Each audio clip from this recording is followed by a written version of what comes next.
infrastructural settings, systems, versus labor that associated with the workforce is one which has been in constant conflict or in tandem according to the premise or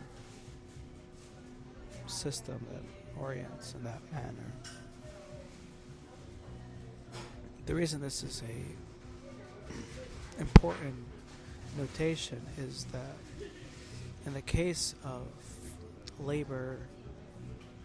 which in reference to the rest of this episode is a labor force, an infrastructure that which allows for the labor to participate. If labor does acclimate to its infrastructural notations that where it intersects in its purposeful manner, in its hierarchical or social manner, then it becomes the primary manner of systemic sequence in which the infrastructure, that of the political and corporal or whatever infrastructural setting that is determinative of labor, is in dependency of that. Because at any point in which the infrastructural setting demands a participation or deep participation, it would be beholden to in how that labor force transcends that in the socialized experience that takes precedence. Because the infrastructural setting is not associated with the determinative value of labor, they are not in the bolts and screws of a labor conversion, as we would call it, then the infrastructural setting is arbitrary and only in namesake, only in organizational terms, as though the organization is merely the molded footprint for what would already be a labor process. We can notice this in general organizational systems where in the best or most socialized organizational systems where there is a complete adherence of every participant to its social counterpoint in that organization, then even if we remove the organizational system, we remove the political body from that, we automatically recreate it anew in a moment's lapse, because the labor participants are not only in association with the organizational theme in a sort of personal and proprietary knowledge base, they're also sufficient in the knowledge of in how that organization must exemplify itself in the conversion of labor value. With this in mind, it can become so sufficient, so self-sufficient, the labor over the systemic system, that it can almost decide to overtake the organizational theme, as though it wouldn't need the mold. If it becomes at that level, it reaches that precipice of self-sufficiency, then, and it acts upon it to lose its organizational mold, then it loses its labor value, because now it has transcended the organizational theme by laying it out in the personal exchange between individuals, as well in the removal of the arbitrary notation of that organizational theme. It all becomes self-sufficient and thus unavailable to the dependency, because the organizational theme is fundamentally dependent on its labor associations in its ground and its systemic property. Meaning to say, in the most neutral setting, the labor is the dominant process. And if we follow the trajectory of build up between what is proprietary, it would be the labor. What starts at the beginning of any labor is, and any organizational system, it's the labor that must organize at one level or another, but it always remains dependent on that labor. This being said, if the labor recognizes itself, becomes self-aware of its labor property in the most dominant intersection possible, then the organizational theme falls away. It goes back to its original state of being completely embedded into the labor itself, and thus unavailable to the associations of the organizational theme. Now, the organizational system can create some dominant properties, some political power over the labor, but if it continues to be socialized at whatever level, then it's arbitrary, because it would only be received according to the premise of that labor conversion, and thus bound up with the domination, but not bound to the organizational theme. It is like moving a populace from one room to another and saying, okay, we're going to remove certain rights that were associated with this room, but then moving to the next room and so on. And in each room, they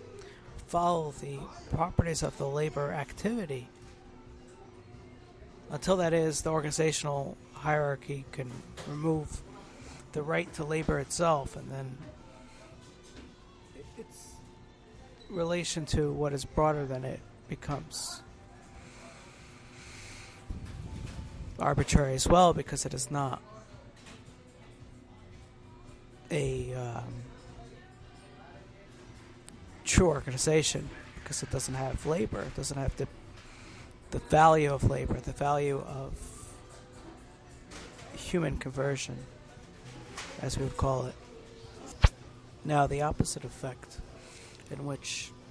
labor has not induced itself to participate in its self-conscious process of exchange, then de facto it becomes the organizational structure that takes domination at a very systemic level. There is almost no human theme amongst the labor, and it is as though it is an artificial organization of parts, as though an engine of bolts and screws, which takes away the labor aspect, and it is now a organizational system that is unreliant on a labor element, at least not in a fundamental sense. Even a bolt or a screw has a labor value associated, so that in its organizational system, that of an engine, it would still be labor considered, even if it runs on its own. Even a part of nature, such as a tree, it would be in association of its labor force, that of photosynthesis and other natural processes. This would mean that it becomes truly organizational and does not have a socialized element. It is not part of a human interface, right? The labor process of nature itself does not have a correlation to a human mainframe. We could say it provides something, but it's not in alignment and association. It's only when the organizational system is participating with a labor force that of human value that we are considering such. Now, again, if the labor is not self-conscious, for example, of primitive origin or of utilizing some mechanism of the psyche that makes them unparticipants but rather still human force, it becomes organizational at its fundamental setting because the human value is unassociated, being that it is not part of the exchange and is rather considered more like an engine in its internal process than an organization of labor or of human value, and thus it is unsocialized. For this reason, if such an organization exists and the organization decides at any turn to disrupt, distribute, or overhaul its properties, there is no backstop to its choices. The labor that would be its dependency, and thus the regulation of such, has not been truly socialized in that system for a variety of reasons, which we will mention. And in that way, it appears to be dominant or controlling, but it is rather simply acting out its organizational theme, just like we don't consider an engine to dominate its organizational parts. It is simply the coherence of its subparticles that are unassociated with human value, at least in its alignment. The reasons that there can be a labor-inducing force that doesn't socialize its properties are either, as mentioned, the lack of self-consciousness, which can be the result of lack of consciousness originally, which cannot turn upon itself, a primitive origin of species that don't have the participation of general society or its tradition, but yet would be at some level socialized based on its level of intuition. But it is also that which approaches the social system according to a mechanism that avoids exchange or self-knowledge or being self-aware of the process in which such exchange takes place. For example, children do not exchange well in a social setting, for they are mostly domesticated in their development. They are quintessential domesticated species of humanity, and because of that, we wouldn't consider them to be a participating aspect of a labor force. For example, if we imagined an organization that included only children, we realize that it is not a setting of rights or human value in proportion to and how they convert labor for that organizational system. Usually this is viewed from a political sense of regulation, avoiding the children in the workforce, but this is also sentiment of and how a workforce should transpire human value, which children do not suffice. for that system. They're simply not beings that have developed enough to participate, other than in their domesticated role